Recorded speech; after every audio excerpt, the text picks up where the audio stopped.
A aula vai ser feita sem interrupção e depois, ao final, vão ter as perguntas e respostas. Para fazer as perguntas e respostas, tem um botãozinho chamado Q&A, que é perguntas e respostas, Q&A, né, onde todo mundo, ao longo da apresentação, pode digitar suas perguntas e, no final, a gente vai lendo uma por uma. Tá bom?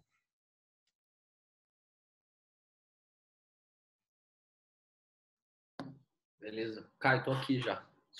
Bom. Só entrar, fique à vontade.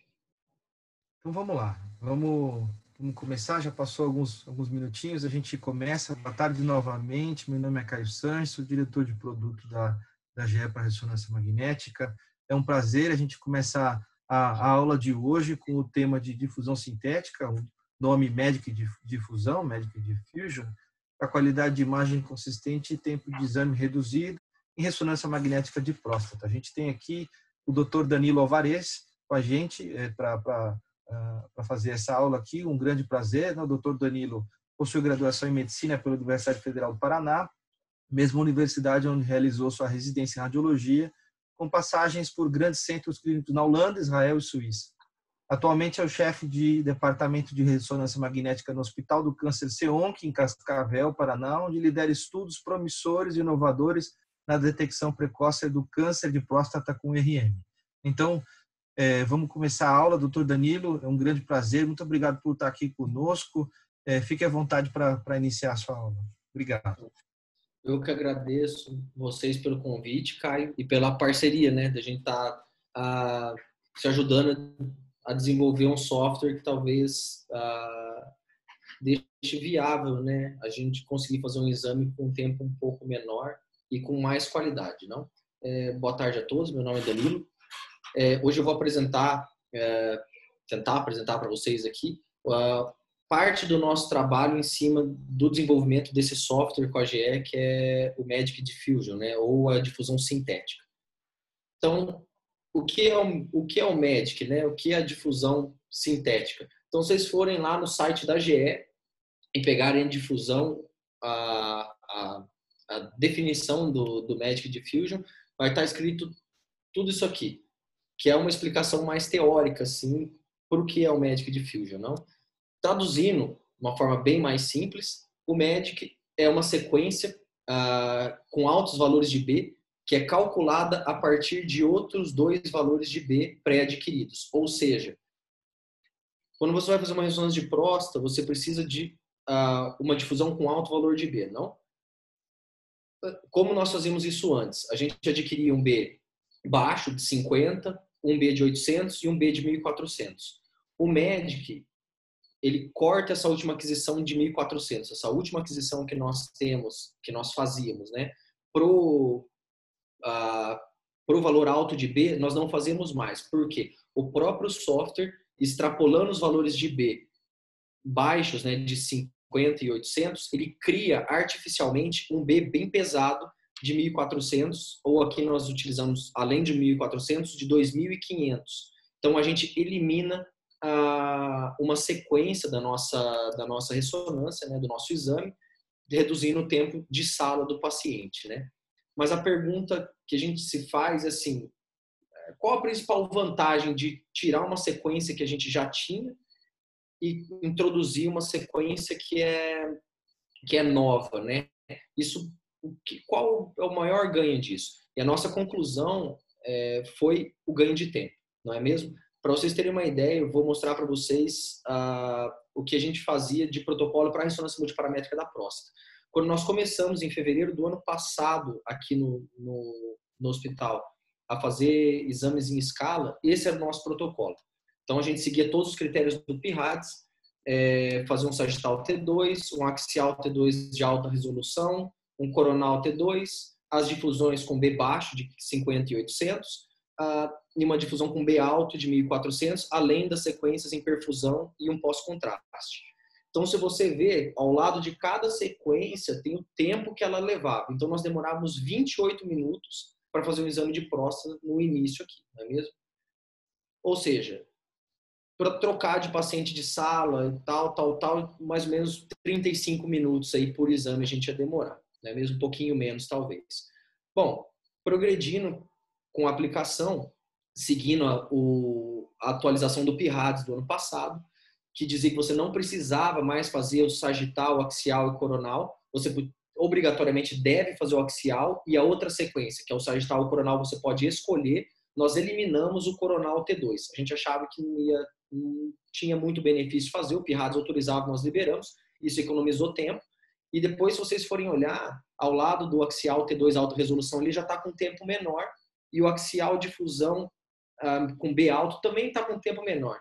Por quê? Os especialistas de aplicação da GE vieram aqui e melhoraram o nosso protocolo sem perda de qualidade. Então, nós sentamos juntos na máquina e fomos ajeitando o protocolo, e nisso nós conseguimos reduzir o exame, que é uma redução muito significativa. Com o avançar do tempo,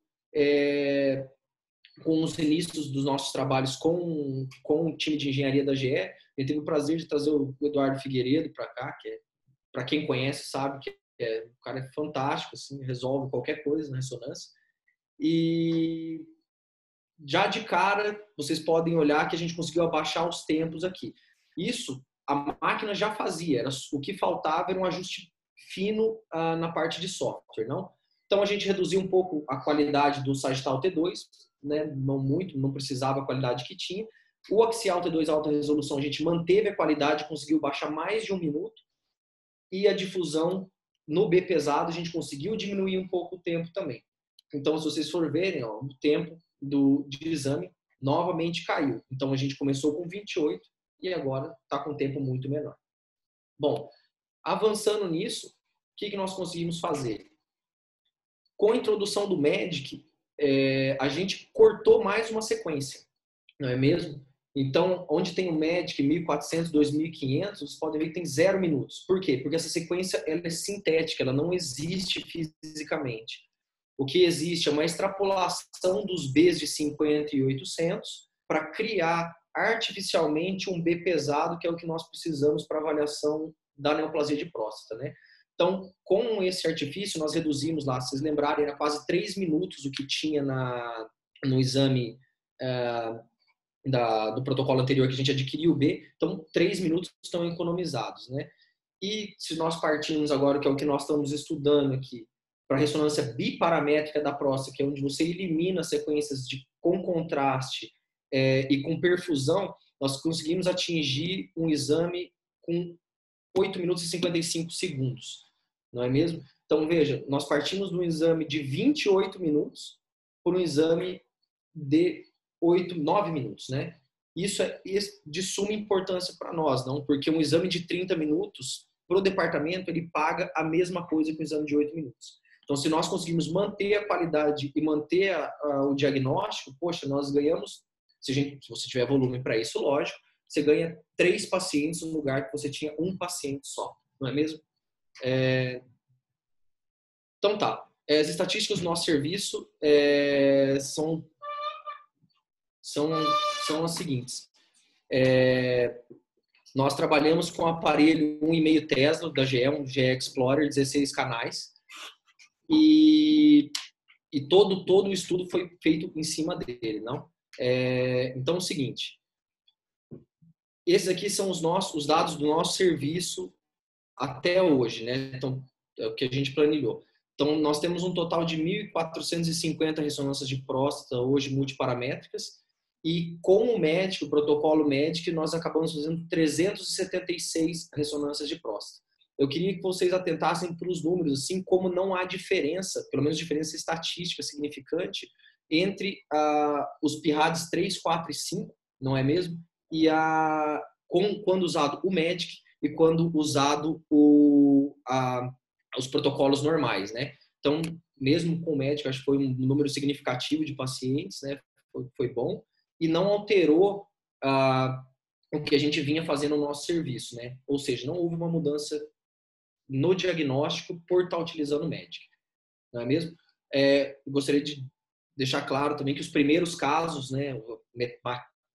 Quase a metade dos casos foram feitos o MEDIC e a difusão normal, porque a gente estava comparando essas sequências, né? Então, quando eu ia laudar o exame, eu abria a difusão sintética, olhava, tentava achar a lesão, e depois, se eu não achasse, se eu tivesse dificuldade, eu ia para onde eu tinha treinamento, que era na aquisição com B natural, né, com B400 adquirido. Eu falava, a lesão está aqui, e eu mesmo fui criando minha curva de aprendizado, e né, acho que não tinha outro jeito de fazer, tá bom? Então, essa é a nossa estatística para esse trabalho.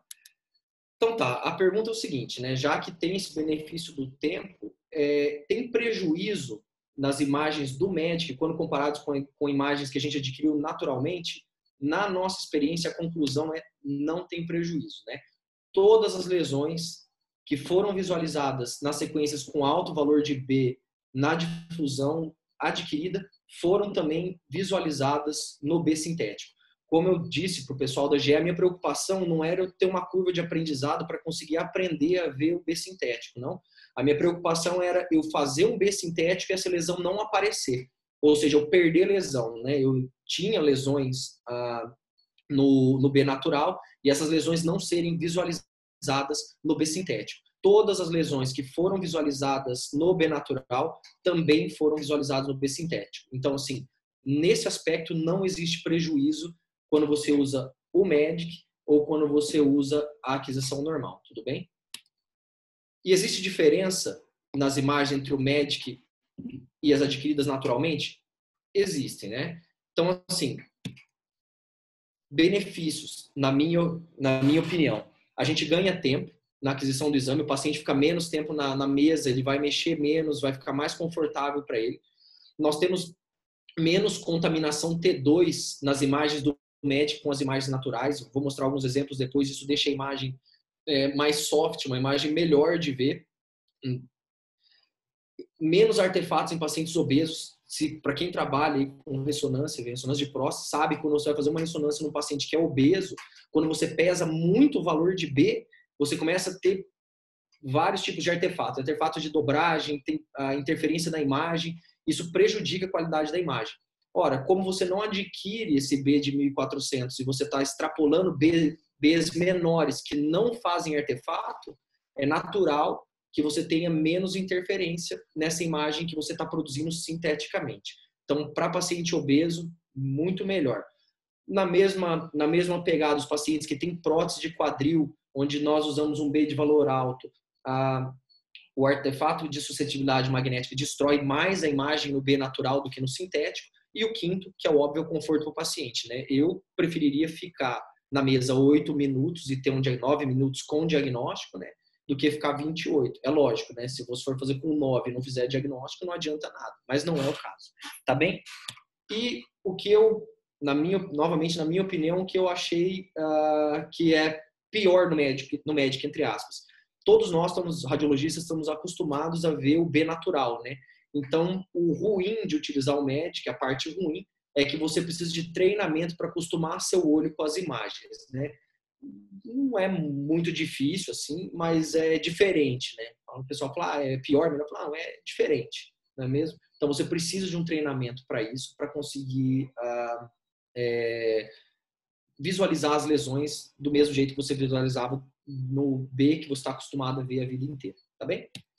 Então, vou pedir para o pessoal levantar uma enquete. Eu coloquei vários casos aí, nossos aqui, né? Só tira, por favor, da frente da apresentação. Tem como? Por favor. Doutor, você pode mover ele da frente da sua apresentação. É que eu tenho que sair daqui para fazer isso aqui. Tá, vou deixar aqui embaixo. Pode mover e você move o pulse mesmo. O senhor da sua tela. Mesmo. Que no Mac, com forma de apresentação, não consigo nem mexer aqui. Bom, mas quem tivesse... Deixa eu só fazer o seguinte, jogar para o lado aqui, onde não vai atrapalhar ninguém. Né? Acho que aqui não vai atrapalhar. Então, mais à esquerda, a gente tem as imagens de T2, né? As 3 imagens de cima são imagens em difusão com B pesado, né? Não estão as imagens com B de valor baixo, não? Então, se vocês quiserem voltar, por gentileza, eu tenho vários casos. Eu queria saber de vocês qual das 3 imagens de cima, a imagem mais da esquerda, a imagem 1, a imagem do centro, opção 2, e a imagem da direita, opção 3. Quais delas vocês veem com mais facilidade essa lesão prostática que está na zona periférica, né?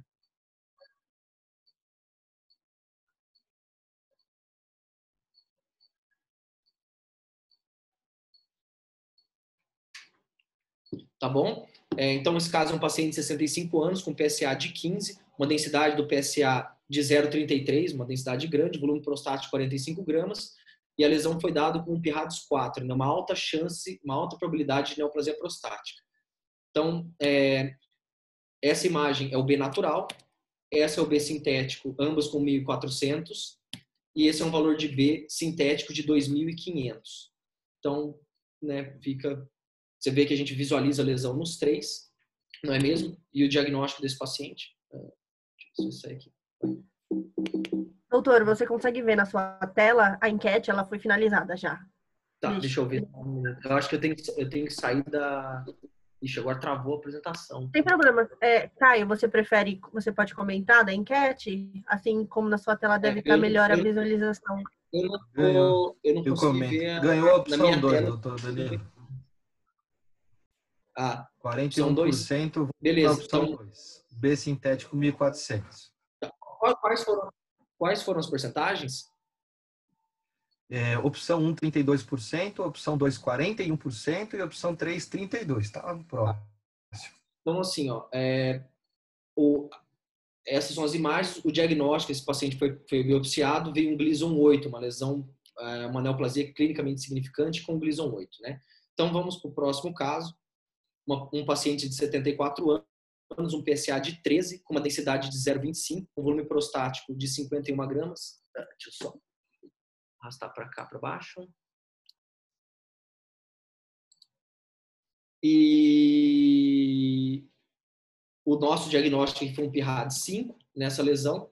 E, novamente, qual das três imagens de cima, seguindo o mesmo critério, vocês conseguem visualizar mais fácil a lesão?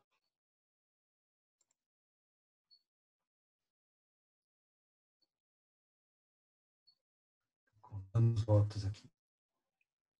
Caio, na hora que finalizar, só me avisa para eu ver as porcentagens. Olha lá, opção 1, 13%, opção 2, 69%. Esse aqui acharam a opção 2 bem mais, bem melhor de se visualizar. Opção 3, 18%. Tá. Então, aqui nós temos um B de 1.400 na imagem esquerda, um B de 1.400 sintético na imagem central e um B de 2.500 na imagem da direita. E embaixo a sequência de ADC, né, comprovando que é uma restrição verdadeira de fusão. Então, veja, se você comparar a imagem do meio, que é o B sintético, com a imagem da esquerda, que é o B natural, como tem menos contaminação T2, eu acho que isso melhora o contraste da lesão, né? Então, eu fico feliz de ver o pessoal tá vendo mais fácil no sintético, e foi a mesma impressão que eu tive depois de ter um pouco de treinamento, assim, né? Mas se o pessoal tá achando mais fácil comparando os três agora, que bom. Uma coisa que vocês vão perguntar assim, mas por que você está colocando o B de 2.500, né? Isso eu não tenho nada estatístico disso, é uma desconfiança pessoal, acho que talvez nós tenhamos que estudar isso, né? Mas eu acho que essas lesões, quando elas começam a aparecer em Bs mais pesados que esses Bs de 2.500, eu acho que existe a possibilidade de elas serem lesões clinicamente significativas, sabe? Mais probabilidade do que aparecerem só na difusão com 1.400. Por isso que a gente tem feito, eu tenho comparado todos. Isso era um Gleason 7, 4 mais 3, beleza? Então, próximo caso, paciente de 61 anos, PSA de 9, densidade 0,26, volume prostático 37 gramas, com um PIRADS 5. Novamente, né? Onde vocês veem mais fácil.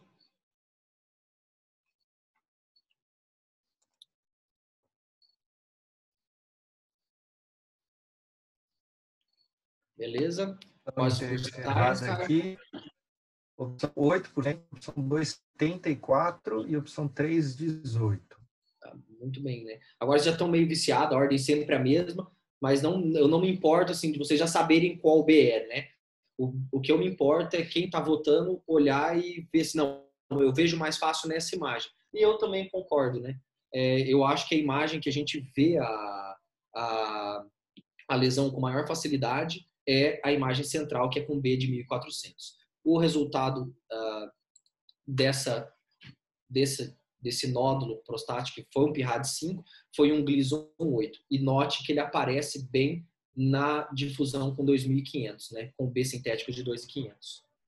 Tudo bem? Então vamos para o próximo caso. Paciente de 76 anos, PSA de 87.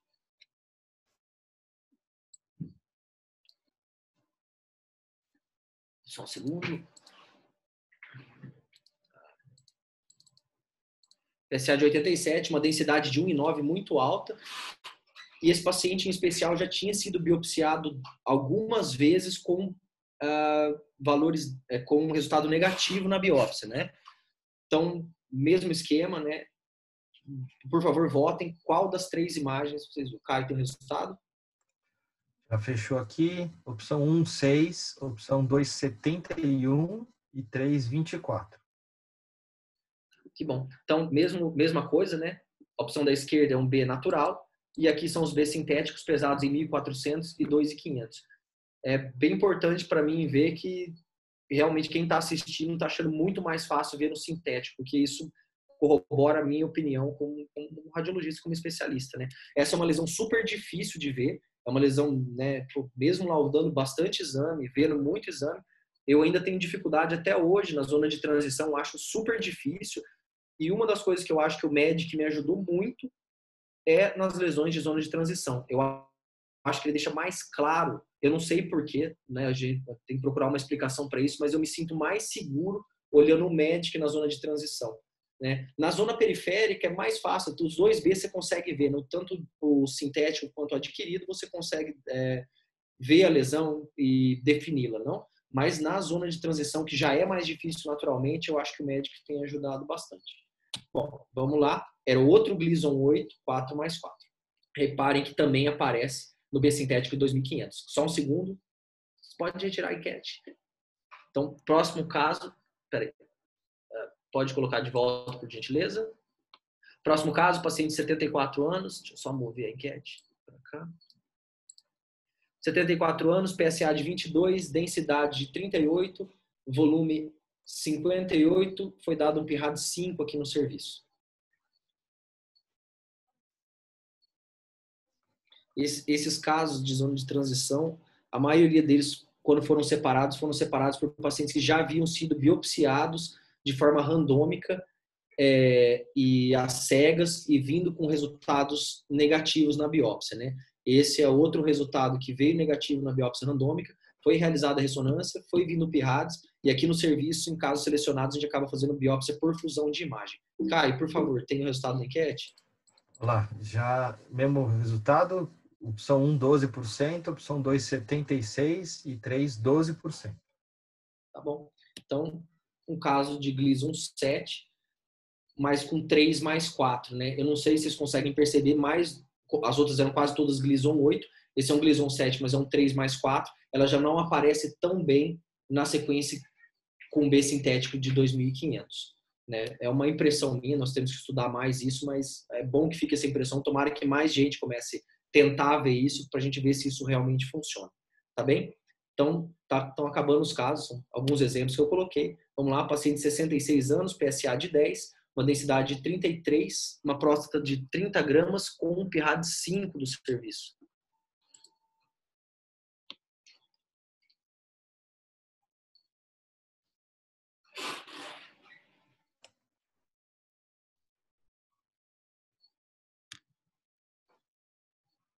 Fechou aqui.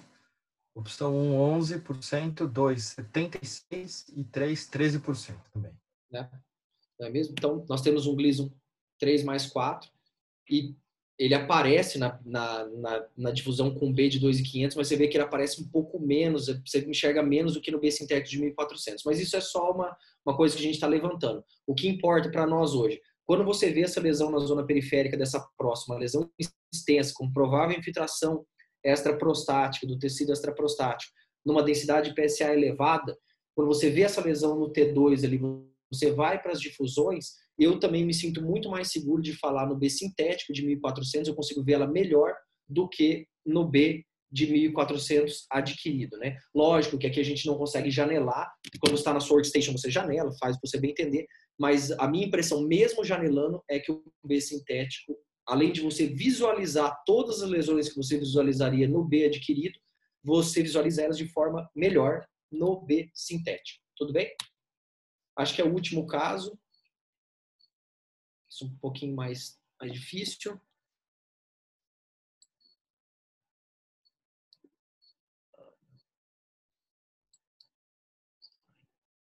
Então, dei uma olhada aí enquanto não consigo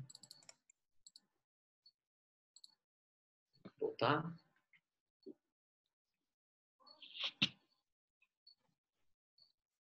Fechou? Pessoal, esse caso é um pouco mais difícil, né? É o clássico das perdas de biópsia, porque é uma lesão que está na zona de transição e está no ápice prostático, é o lugar mais difícil de você atingir nas biópsias às cegas, né? Por que que essas biópsias de zona de transição, muitas delas, às cegas, vêm negativa? Ora, geralmente esses pacientes já têm uma hiperplasia prostática associada, ou seja, uma próstata maior, e para quem faz intervenção aqui no hospital, eu acabo fazendo parte das biópsias.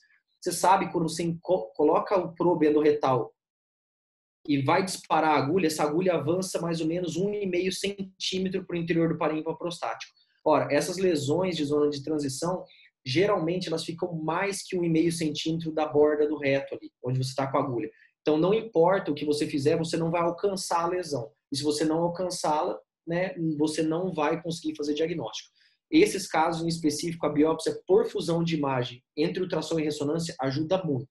Não é o tema de hoje, mas sempre vale a pena comentar. Caio, por gentileza, qual foi o resultado? Opção 1, 12, opção 2, 85 e opção 3, 3%. Beleza? Então, mesma coisa, né? Num paciente com Gleason 3+4, você já também não vê muito bem ali no B com 2.500, mas veja, na zona de transição, se você for olhar, no B 1.400 aqui, mesmo janelando, eu tive bastante dificuldade de enxergar. Já no B sintético, pô, eu achei muito mais fácil ver, não? E pelo que o pessoal está vendo aí, a grande maioria também achou mais fácil conseguir enxergar no B sintético, né, no MEDIC. Tá bem? Então, esse eu acho que é o último caso. Paciente de 59 anos, não temos o PIRADS dele, um volume prostático de 58, né, tem uma hiperplasia associada, com PIRADS 5 aqui do serviço. Se tiver enquete, pode colocar.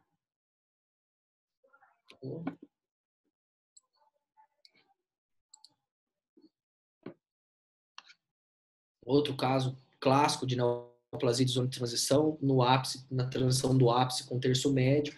Outro caso com biópsias seguidas de próstata randômicas e às cegas, que vinham continuamente negativo com o PSA do paciente ascendente. Todos os casos que estão usando transição aqui, que eu separei, são casos, né, assim. Fechou aqui, ó. Opção 1, 15%, 2, 68% e 3, 18%. Beleza. Então, novamente, nós temos aqui e um outro Gleason 7, 3+4. Não é mesmo? Então, eu também acho muito mais fácil, né? No T2 aqui você consegue enxergar a lesão, né? Porque tem um pouco mais de experiência a ver, mas a difusão te auxilia muito aqui. Lógico, né? No PIRADS, quem manda na zona de transição é o T2, né? Mas uma difusão que te ajuda salva muito o diagnóstico, né? Eu gosto, sou super fã da difusão para a zona de transição, assim, apesar de olhar, de saber que o T2, né, quem faz o diagnóstico, uma difusão bem feita ali, auxilia demais no diagnóstico que às vezes você poderia deixar passar. Beleza? Esse é o último caso.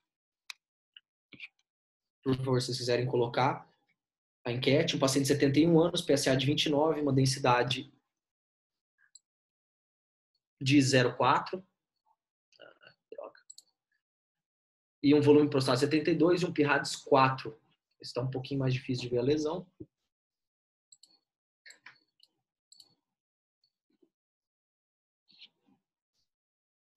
Opa, deixa eu enquete em cima da lesão aqui.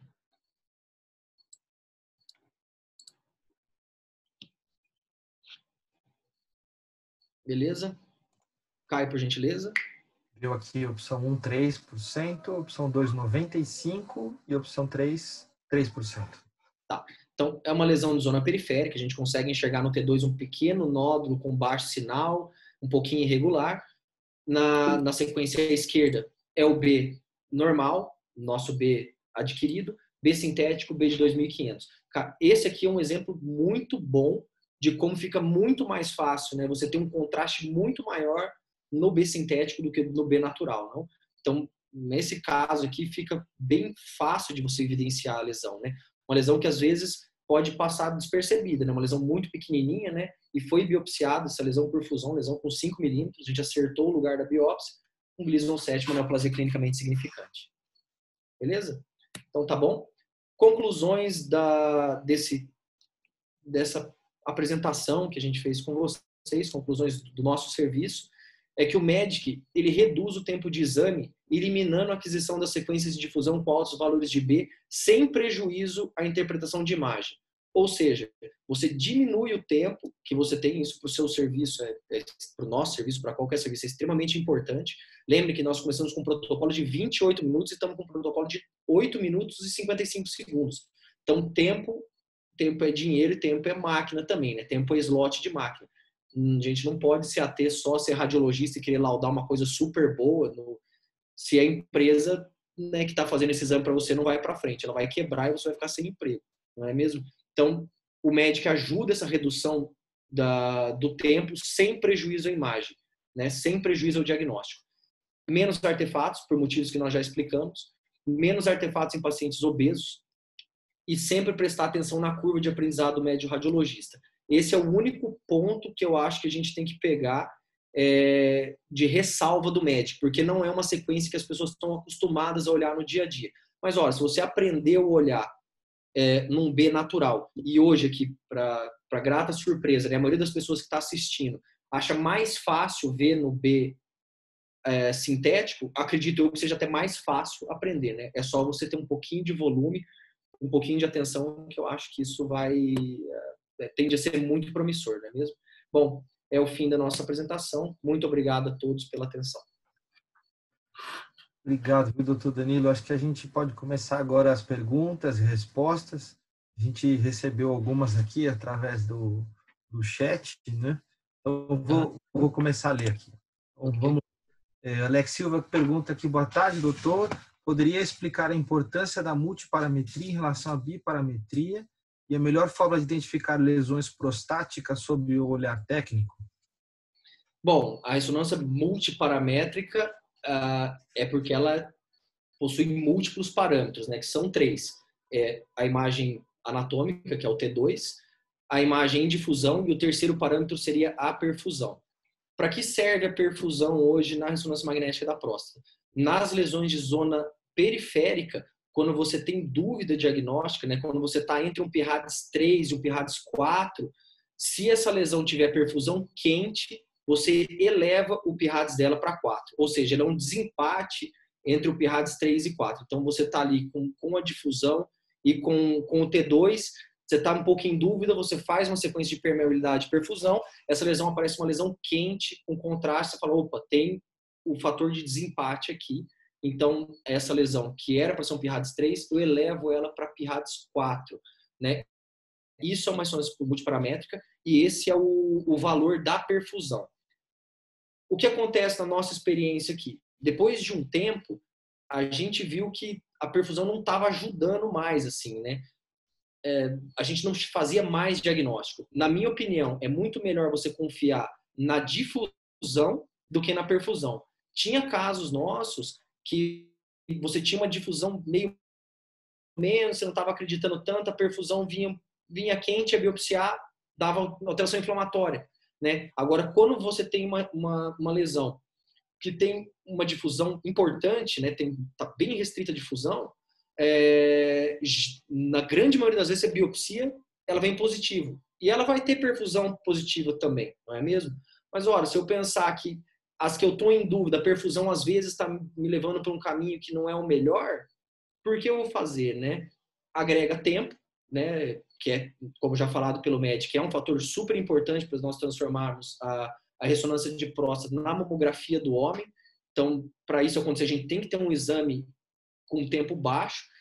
Agrega custo, porque você, né, tá fazendo contraste, o contraste custa ao departamento. Então, né, lógico, você pegar departamentos que cobram o contraste, né, que grande maioria dos serviços privados e convênios acontece isso, beleza. Mas como você vai fazer isso, por exemplo, uma população clinicamente significante, estatisticamente significante, como o SUS, por exemplo, que não paga? né? A nossa ideia é você conseguir fazer um exame que seja para a população inteira, e mesmo com um ticket médio de SUS, você conseguir fornecer uma ressonância diagnóstica para eles, não é mesmo? Então, assim, você tem que pensar muito bem no que você está adicionando a mais no seu exame. Então, ressonância multiparamétrica, a diferença da biparamétrica é a permeabilidade. A ressonância biparamétrica, para casos de diagnóstico inicial, a gente vê que não tem muita diferença, assim, sabe? Nós temos um estudo aqui dentro, assim, que a partir do momento que nós começamos a fazer os casos de ressonância biparamétrica, não mudou demais, assim, o nosso diagnóstico, não é mesmo? Então, se você pegar as porcentagens de PIRADS 3 e 4, quando nós fazíamos todas multiparamétricas e agora que nós estamos fazendo biparamétrica, é praticamente igual, muda muito pouco a nossa decisão diagnóstica. Então, a diferença da biparamétrica para a multiparamétrica é essa, e para o diagnóstico, assim, eu prefiro confiar mais na difusão do que na perfusão nesses casos, não é mesmo? Tinha mais a pergunta é grande, né? O final da pergunta era como? E melhor forma de identificar lesões prostáticas sob o olhar técnico? Olha, o melhor jeito de identificar uma lesão prostática é você ter um aparelho que faça um bom exame. Não adianta você ser um ótimo radiologista sem um aparelho bom.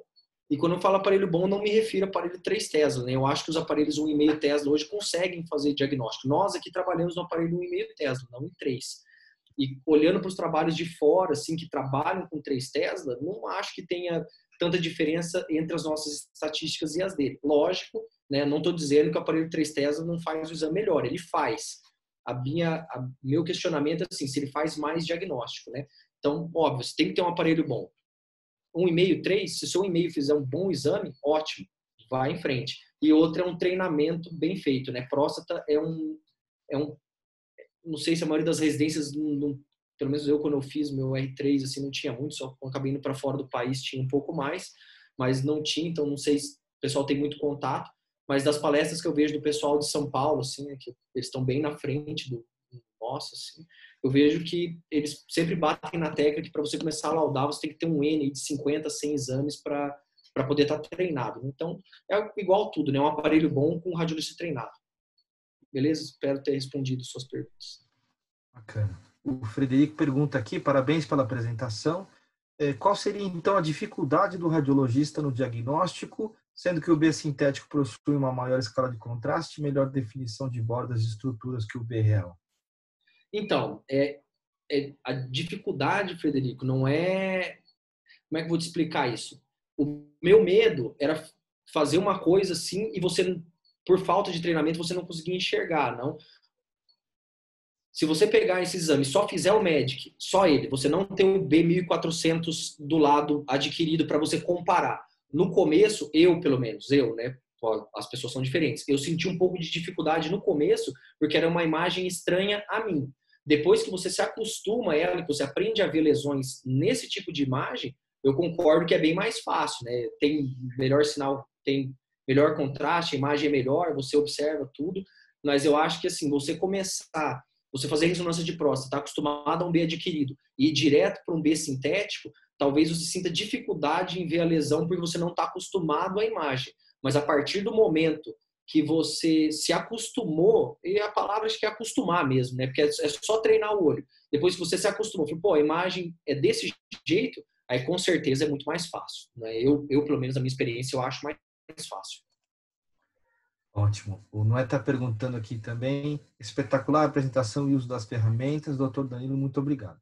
Além da produtividade, esse tipo de approach tem grande relevância se pensarmos na saúde pública. Como o senhor enxerga essa adoção para demais instituições? E como tem visto a adoção desse método pelos urologistas nos últimos tempos? Tá, vou responder em partes, né? Pergunta grande, né? Qual é o nosso objetivo aqui? Hoje, apesar de a gente estar no interior do Paraná e pelo DataSUS, nós somos o 8º maior hospital do câncer do Brasil hoje, né? Então a gente é escondidinho aqui, não faz muita propaganda, a gente trabalha bastante. Então, o nosso objetivo aqui, a maioria dos nossos pacientes aqui é de SUS mesmo, né? Qual é o desafio? É fazer um exame num tempo bom, com uma qualidade boa, que dê diagnóstico e que caiba num ticket médio baixo. Eu admiro muito o pessoal de São Paulo, assim, né? Vejo eles fazendo, por favor, assisto as aulas deles na JPR todas, assim, Mas, infelizmente, a realidade do Círio, do Einstein, não é a nossa realidade do resto do Brasil. Eu não consigo cobrar num paciente privado aqui na minha cidade, que é uma cidade relativamente rica no meu estado, eu não consigo cobrar R$1.200 uma ressonância dele, não é mesmo?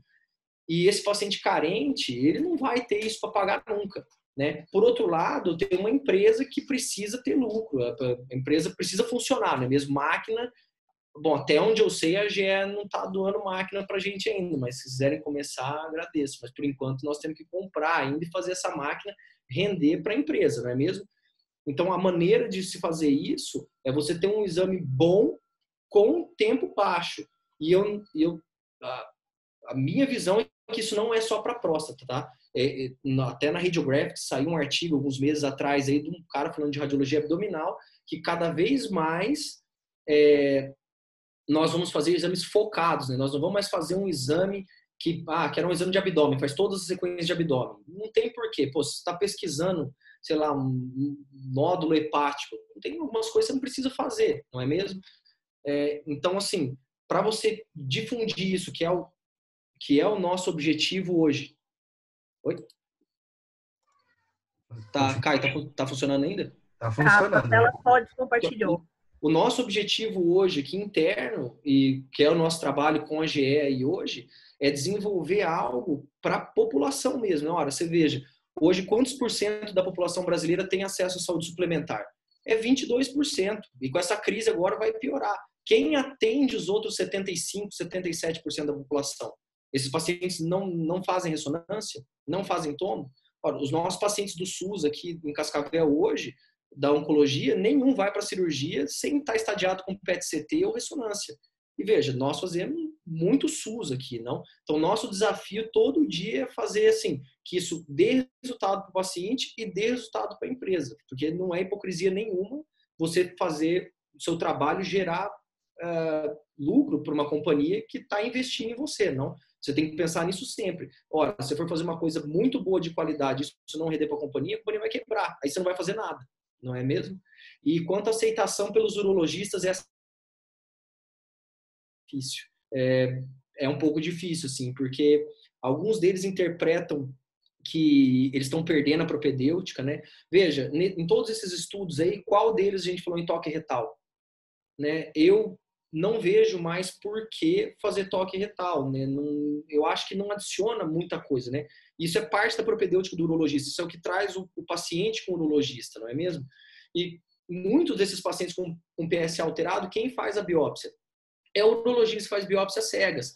Então isso acaba difícil quando você mexe no mercado alheio, assim, sabe? Principalmente do pessoal que é mais velho, assim. O pessoal mais novo, que vem de uma formação mais nova, eu vejo uma aceitação muito melhor, porque eles pensam um pouco diferente. Falam assim, ora, se eu fizer mais diagnóstico, eu vou ter mais pacientes para tratar, né? Eu vou ter mais gente no meu consultório, eu vou evitar exames e biópsias desnecessárias.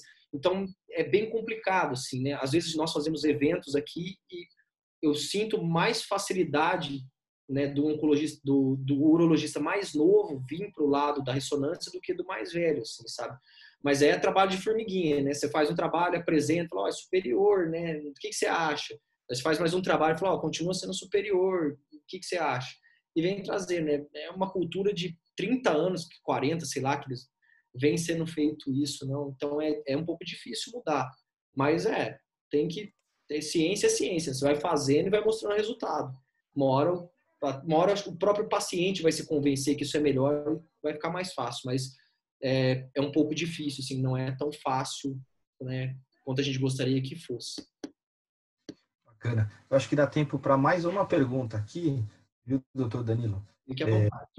Veio de um anônimo aqui, acho que tem uma correlação com uma das primeiras. Já houve alguma situação que a difusão sintética dificultou a visualização de uma anomalia? Não teve. Não teve. Né? O que eu acho que me expressei mal ali, o que eu coloco como dificuldade é só o treinamento do seu olho para aprender que aquilo ali, naquele tipo de difusão sintética, é restrição à difusão. Só isso. Depois que você aprendeu que aquilo ali é restrição e não é um artefato, você pegou confiança no seu olho para ver aquilo, tudo fica mais fácil e eu continuo preferindo a imagem com B sintético à imagem natural, né? mas nas próximas apresentações, eu vou tentar me expressar melhor, não dificuldade, mas talvez a curva de aprendizado ou treinamento, para você perceber que aquilo realmente é restrição à difusão. Como eu disse na pergunta passada, se você sair direto da difusão natural e for para a difusão sintética, talvez você vai olhar e falar assim, putz, onde que está a restrição à difusão aqui? Porque você só não está acostumado a ver. Mas depois você se acostumou, é mais fácil. Se quiser mais perguntas, o meu tempo tá tranquilo. Fiquem à vontade. Então, tá bom. Doutor Danilo, eu acho que a gente já vai encerrando aqui por conta do tempo mesmo a apresentação. E a gente queria, de novo, agradecer, né? Sua aula foi excelente. Obrigado pela explicação, pelo seu tempo aí em responder as perguntas, né? E obrigado por todos aqui também por estar conosco aqui durante essa aula bem interessante, viu? Obrigado, doutor Danilo, e a todos. Eu que agradeço a vocês. Muito obrigado pelo convite. Bom dia. Até logo. Tchau.